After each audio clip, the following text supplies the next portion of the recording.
సచ్చిదానంద సమర్థ సద్గురు సాయినాథ్ మహారాజ్కి జై. ముందుగా సాయి భక్తులందరికీ నా నమస్కారం అండి. వీడియో చూస్తున్న ప్రతి ఒక్కరిపై సాయినాథుని ఆశీస్సులు ఉండాలని బాబాగారి భక్తులందరూ ఎప్పుడూ కూడా ఆనందంగా సంతోషంగా ఉండాలని మనస్ఫూర్తిగా కోరుకుంటూ ఈరోజు వీడియో స్టార్ట్ చేద్దాం ఫ్రెండ్స్. రోజులాగానే ఈరోజు కూడా బాబాగారు తన బిడ్డల కోసం ఒక చక్కటి సందేశాన్ని అందజేస్తున్నారండి. మరి తండ్రి వాక్కును వినడానికి, ఆ తండ్రి అమృత పలుకులను వినడానికి అందరూ సిద్ధంగా ఉన్నారా?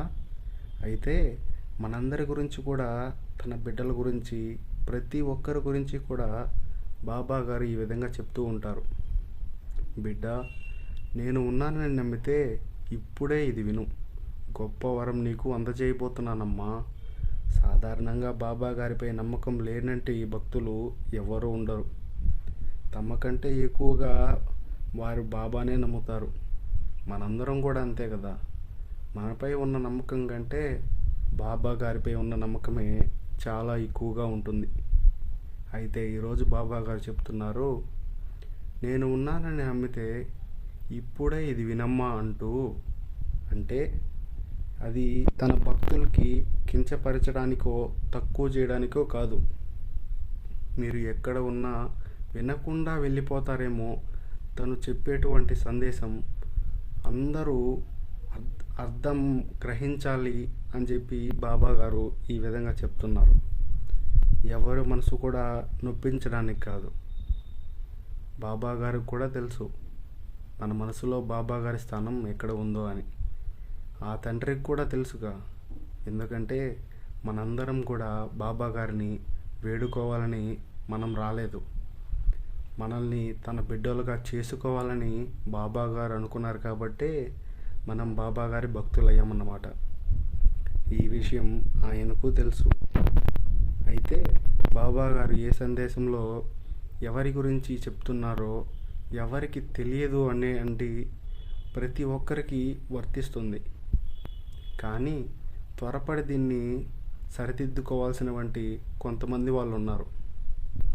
బాబా గారు చెప్పిన సందేశంలో ఎటువంటి లక్షణాలు ఏ సందర్భాల్లో కొంతమంది జీవితాల్లో జరుగుతుంటాయో వాళ్ళు అత్యంత త్వరగా మేల్కొని బాబా గారి వైపు నడవమని చెబుతున్నారు. ఆ వైపే నడవాలి. బాబా గారు ఏదైతే పరిహారం చెప్పారో ఆ పరిహారమే చేసుకోవాలి. అలాంటి వారి కోసం వాళ్ళల్లో ఒక్క బిడ్డ చూడకపోయినా సరే తన జీవితాన్ని కోల్పోవచ్చు ఏమో అని బాబా గారు ఈ విధంగా చెప్తే వారు వింటారన్నమాట. అంతేకాని మనపై నమ్మకం లేకో, మనపై భక్తి లేకో, అనుమానంతో కాదు. అర్థమైందా తల్లి? అయితే ఆ దీవెనే ఆ తండ్రి తన బిడ్డలను ఉద్దేశించి ఈ విధంగా చెప్తున్నారు. తల్లి, త్వరలోనే నీవు ఒక శుభవార్తను వింటున్నావు. ఇప్పుడు నీకున్న చిన్న చిన్న కష్టాల వలన, సమస్యల వలన, బాధల వలన నన్ను మరిచావు కదా తల్లి. నేను అసలు నీతో లేనని, నీ మాటలను వినడం లేదని బాధపడుతూ ఉన్నావు కదా తల్లి. అదంతా నీ భ్రమ మాత్రమే.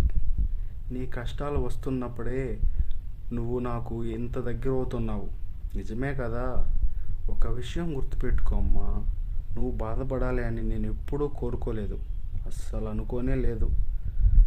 అటువంటి పనులు కూడా నేను చెయ్యాలని అనుకోను తల్లి. నా బిడ్డ ఎప్పుడు ఆనందంగా సంతోషంగా ఉండాలనేదే నా ఆశ. అలాంటప్పుడు నేను నీతో లేనివి ఎలా అనుకుంటానమ్మా? నేను ఎప్పుడూ నీతోనే ఉంటాను. కష్టాల ఊబిలో కూరుకుపోయినా నిన్ను కాపాడేదే నేనే కాదు తల్లి. కాబట్టి వెంటనే బాబా చెప్పేది విను. ఈ సందేశం కనుక మీ మనసుకు తాకినట్లయితే మీరు కూడా లైక్ బటన్ తాకండి తల్లి. కొత్తగా చూస్తున్న వాళ్ళుంటే ఖచ్చితంగా సబ్స్క్రైబ్ చేసుకోండి. అలాగే అందరికీ షేర్ చేయండి. సర్వే జన సుఖినో భవంతు. ఓం Sairam. Thank you for watching this video. Please subscribe.